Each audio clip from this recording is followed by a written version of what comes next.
Claude m'impressionnait par sa rigueur. Et en ce qui concerne le garde à vue, c'est avant toute chose, et c'est ça qui m'a plu plus que tout, c'est sa rigueur formelle. On ne va pas convoquer les bons vieux duettistes, la forme et le fond, c'est entendu, mais quand j'ai vu Garde à vue la première fois, et je l'ai vu une fois, puis deux fois, depuis j'ai vu 3 fois ce film, ce qui m'a plu au-delà de tout, c'est que c'est une exemplaire leçon de mise en scène. D'avoir dans un lieu unique, de part et d'autre d'un bureau, 2 types qui se parlent, c'est un flic et un suspect. Ok, mais ça pourrait être ce que vous voudrez. Si vous avez soif, c'est l'exercice le plus compliqué à imaginer.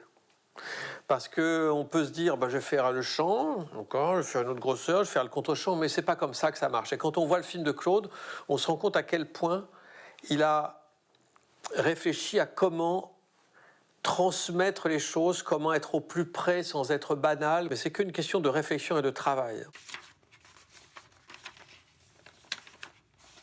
Le storyboard m'a toujours semblé être une espèce de carcan qui demande qu'à péter, c'est entendu, parce qu'on peut tout foutre à la poubelle et tourner autrement.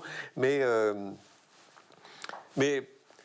peu importe si Claude Miller a établi un storyboard pour faire Garde à vue, parce que ça ne se voit pas. Et j'avais l'impression qu'il y avait une sensibilité extrême des enjeux de ce qui se jouait dans ce putain de bureau de flic, et que c'était ça, il était à l'affût de ça.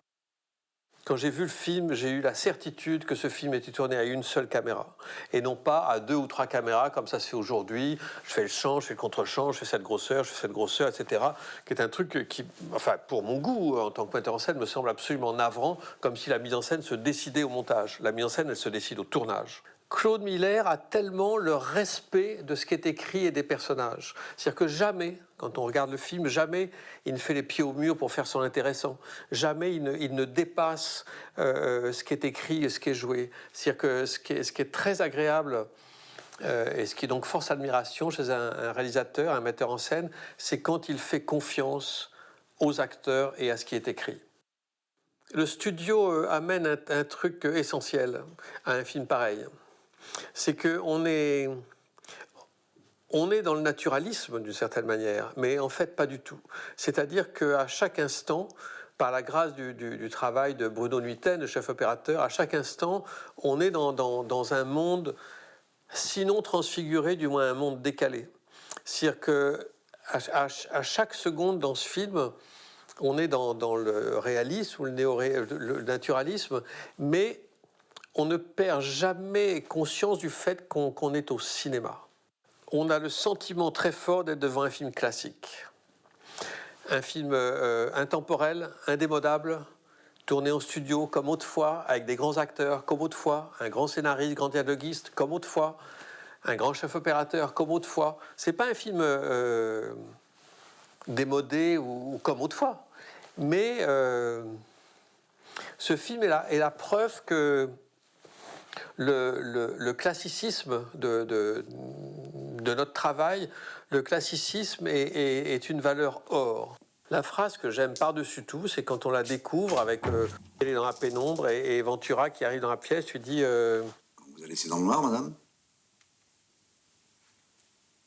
Alors il allume et elle dit c'est moi qui ai éteint la lumière. Vous savez, tout à l'heure, c'est moi qui ai éteint la lumière. J'adore ça parce que c'est rien, quoi. Et là, il comprend parce que c'est pas un con et il éteint la lumière, il a eu une petite lampe sur le truc. Ça. Et ça signifie déjà tout. Ça, c'est vraiment l'intelligence de Audiard, parce que c'est un coup de diapason très précis qui, en début de scène entre eux deux, raconte moi, Romy Schneider, j'ai des trucs à vous dire, ça va pas être facile et je préfère la pénombre. C'est formidable, ça. C'est formidable.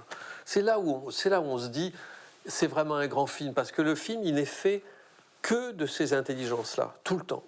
Il n'y a rien qui soit lâché ou à côté de la plaque. J'imagine effectivement que l'influence Hitchcock-Truffaut-Miller, elle est aveuglante, quoi. Mais elle est aveuglante, mais pas du tout comme une référence de bon élève ou d'enfant sage. C'est pas ça du tout. C'est qu'on a tous, dans notre disque dur personnel, on a tous une culture de l'œil, une culture de l'image, une culture des films qu'on a pu voir et qu'on a aimé. Et même si on ne s'en inspire pas directement, ça remonte à la surface, forcément. Et c'est vrai que je ne sais pas si Truffaut aurait fait le film aussi bien que Miller. Je ne suis même pas sûr. Et le seul fait que le film soit brillant sans être pour autant un exercice de style prouve bien à quel point Claude Miller a fait ce film avec passion, et que ce film, qui semblerait un peu loin de lui, est un film très personnel en fait. Très très personnel, sur le trouble.